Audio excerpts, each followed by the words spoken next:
রক্তের কোনো সম্পর্ক নেই, তবুও অচেনা অজানা এক মানুষের মৃত্যুর খবর শুনে হৃদয়টা এমন ভাবে ভেঙে পড়েছে। এই ব্যথা কি আগে কখনো অনুভব করেছি? নিজেকেই প্রশ্ন করি। সব সম্পর্ক রক্তে বাঁধা থাকে না। কিছু মানুষ না জেনেই না চিনেই হৃদয়ের সবচেয়ে নরম জায়গায় স্পর্শ করে যায়, আর চলে গেলে রেখে যায় নামহীন এক দীর্ঘ কষ্ট।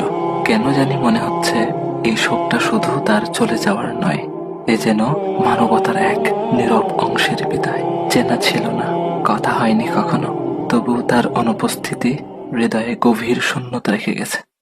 একটা জিনিস খেয়াল করেছেন?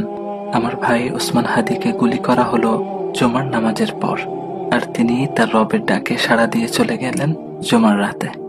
আহ, কত সৌভাগ্যের মৃত্যু! আল্লাহ সুবহানাহু ওয়া তাআলা আমার ভাইকে শহীদ হিসেবে কবুল করুক, জান্নাতের উচ্চ মাকাম দান করুক, শোকাহত পরিবারকে ধৈর্য ধারণ করার তৌফিক দান করুক।